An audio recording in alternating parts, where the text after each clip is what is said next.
Hi friends, welcome to Krishnaveni వంటిల్లు. ఈరోజు మన రెసిపీ వచ్చండి పెసరపప్పు పరమన్నం అండి.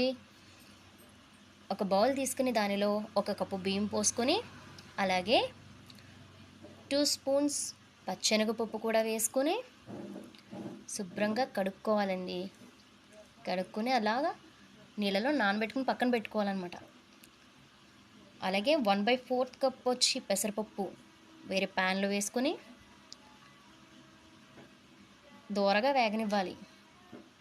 ఇంతకుముందు నానబెట్టాం కదండి, ఒక 30 మినిట్స్ వరకు నానబెట్టుకోవాలన్నమాట. ఇది కూడా బాగా వేగిన తర్వాత చూడండి, దోరగా ఈ కలర్ వచ్చేంత వరకు కూడా వేపుకుని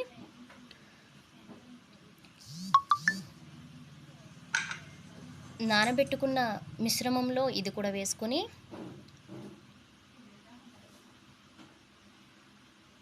ఇలా గరిటెతో మొత్తం కలవనివ్వాలన్నమాట. అలాగే వేరొక ప్యాన్ తీసుకుని దానిలో 4 కప్స్ వాటర్ వేసుకోవాలన్నమాట.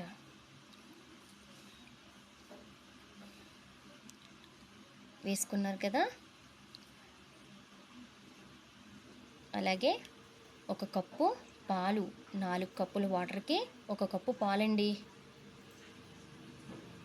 పక్కన పెట్టుకొని మరగనివ్వాలన్నమాట. చూడండి, ఈలోపు ఇది కూడా నానిపోని వాటర్ తీసేసి అలా పొంగొచ్చేటప్పుడు గట్టితో అలా తిప్పుకొని ఈ నానబెట్టుకున్న మిశ్రమాన్ని అంతా కూడా ఆ పాలలో వేసేసి గరిటెతో తిప్పుతూ ఉండాలి. అంటే అడుగంటకుండా. వేరొక ప్యాన్ తీసుకుని దాంట్లో కొంచెం నెయ్యి పోసుకొని, అలాగే జీడిపప్పు కూడా వేసుకొని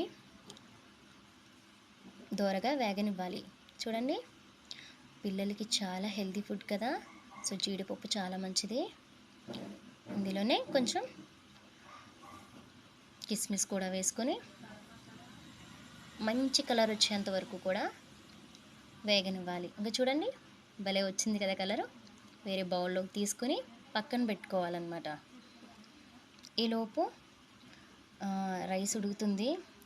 ఇది అమ్మవారికి చాలా ప్రీతికరమైన వంట అండి. అలాగే పిల్లలకు కూడా చాలా హెల్తీ ఫుడ్ అనమాట. ఎందుకంటే పెసరపప్పు అంటేనే న్యూట్రిషియన్ ఫుడ్ అనమాట. చూడండి, అలా బాయిల్ అయిన తర్వాత ఇలా నొక్కి చూస్తే ఉడికిందో లేదో తెలుస్తుంది.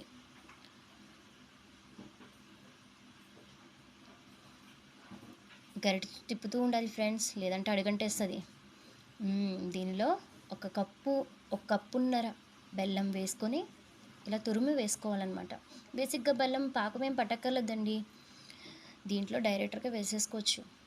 ఎందుకంటే మనం ఎక్కువ వాటర్ వేసాం కాబట్టి మెల్ట్ అయిపోతుంది, ఇరగడం అట్లాంటిది ఏమీ ఉండదు.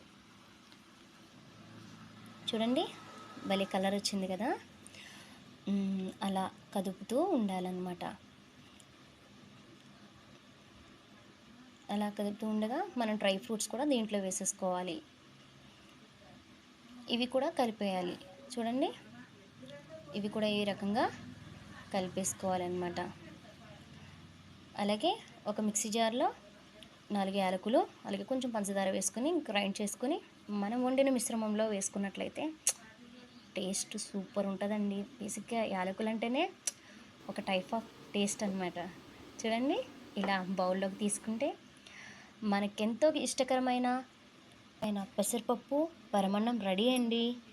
మరెందుకు ఆలస్యం, లైక్ చేయండి, షేర్ చేయండి, బెల్ ఐకాన్ మీద ప్రెస్ చేయండి, సబ్స్క్రైబ్ చేయండి.